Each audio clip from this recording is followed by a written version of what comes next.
Okay, good afternoon. My name is Jerry Lynn Molba, and over time, I'm an on air personality. I am a relationship coach. I am a mom. I am an emotional intelligence coach. A lot of other things mixed up all in one. But most importantly, I am human, which means that I'm not above mistakes. Anyways, fast forward. I have been one of these people who really wouldn't, be on social media all the time. I post about things from time to time. I read through people's comments on Facebook or Twitter. Yeah, that Twitter part, like I haven't been able to wrap my head around it. No, I don't have anything against Twitter, but I mean, I've just never been able to wrap my head around it or get it right, just like mathematics. Yes.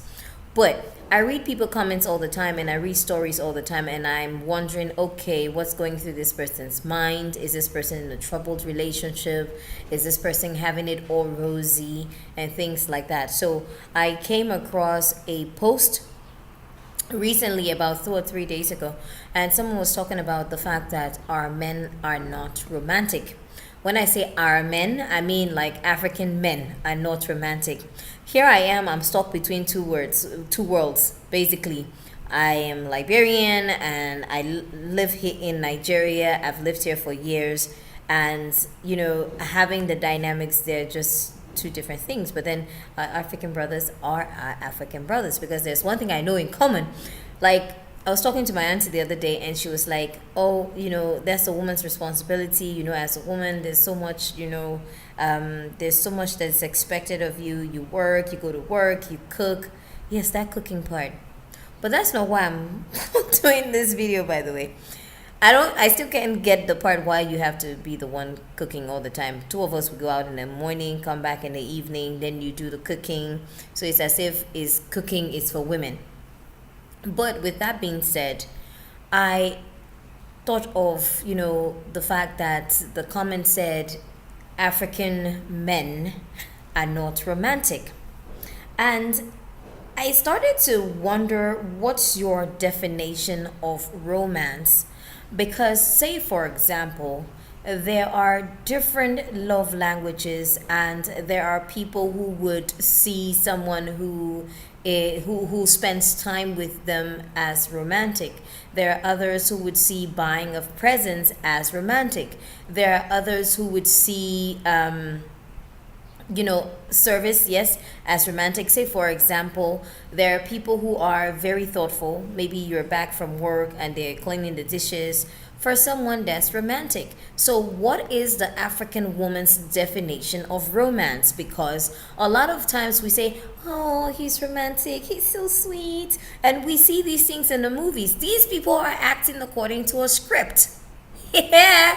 So, what's your definition of romance? What does romantic, you know, what does, being romantic means to you? As a lady, do you want a man who is sending you love messages, who, pampers you, calls you pets names, and things like that? Would that make you, feel like the guy is actually romantic? Or is it the man who pays the bill? Is it the man who's bringing and putting food on the table? Does not have to make you wonder, is there a man in my life, or along those things along those lines? What does being romantic means to you? And for some, it's about great sex. Hello.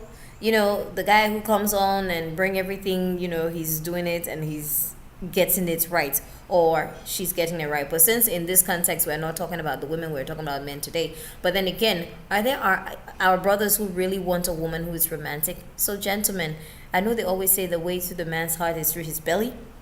Is that being romantic to you? I'm just asking.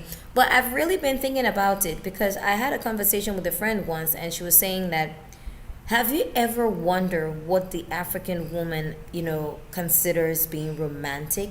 Because for her, it is not all those your baby, sweetie, sweetie. It's about bringing the cash, making sure that when it's time to pay the bills are paid. When it's time to pay the children's tuition, she feels happy and she knows that you're thoughtful and you're thinking about all the things that she needs, she's not lacking. Others would be buy me flowers. Have you seen, the price of roses and flowers in this part of the world? It's expensive. So sometimes you have people who would say, I want roses and I want flowers. And the guy comes home with the flowers and you're wondering, why did you buy me this expensive thing? Do you know the money could go into XYZ? The children's school fees not paid, or we're trying to raise this other money. I know you might say that, buying roses is not, the price of roses is not equivalent to how much the children's tuition costs. But there are families who are on a budget. And then that's another thing we're going to talk about at another time and another day. But in the meantime, I hope your day is going well.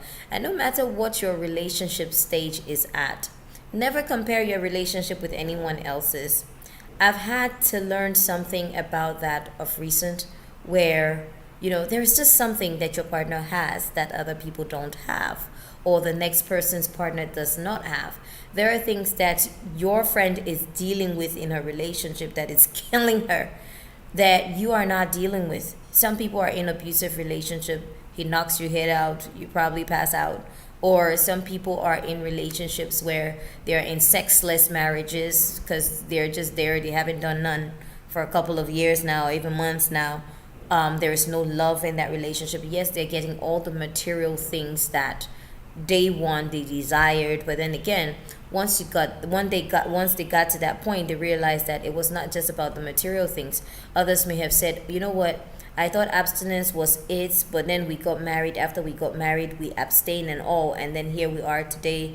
Nothing's happening. It happens to some people. Yes. So never compare your relationship with anyone else's relationship. Secondly, appreciate your partner. From time to time, let them know what you love about them, the good things. It's like the sandwich approach. If your partner is not doing something right that you want them to do, first of all, appreciate and let them know, acknowledge the good aspects or characters that they have that you love. And then you can let them know, but this is where I think you need to make some adjustments. Because it's one thing for you to say, I like this, and then it's like going from A to Z. But you are not just doing this, you're not doing that, you should have been, and my mates or your mates. We do that all the time. So you do want to let your partner know, hey, this is what I love about you, and this is what I'm hoping that we can work on. Can we try it this way? What suggestions do you have? What will help you in order to work on this? Sometimes it might just be a rebound effect, or when you are not doing something that your partner doesn't like, and that's the only way they know how to act up. So there are many things that we have to do daily, but together, let's learn, live, and laugh. Appreciate life. Count your blessings. Never be ungrateful, because God has done so much for you and so much more. What you have, the next person does not have. And what you do have, what you don't have, somebody else has it. And they're probably miserable, or they're probably happy. If you see someone who has something that you like in a relationship, right? If there are attributes about a couple, first of all, try to find out what their story is. And not from our Niger word or slang, they say, not from the Amebo perspective, yeah? Or Liberians would say, not from the Chichipuli perspective, but you just want to learn. Because all of the fulfilled people you see out there, people who it seems as if they got it all put together, they have had their struggles and they've pulled through it as a couple through determination and commitment. There were some who had no pennies when they started out, and they have almost what it appears to be like everything today. So if you must, envy anyone, let it be because you want to be a better person. If at all you see someone who, you admire, or you admire a couple, learn from their story, hear their story. Don't just, I want a man who has a house, he has everything. It's okay to think that way. I'm not saying it's wrong, but don't push your partner to the extreme where they're wondering, why am I with this woman? You need to bring out the best in your partner. So let's talk about it. What do you as a person consider as a man? What do you consider in a man as being romantic? Do we as African women also understand romance in a different way? what does being romantic means to you as an individual, because it is not a collective thing. It is not what you see in the movie, but it is just about what speaks to you, what your love language is. My name is Jerilyn.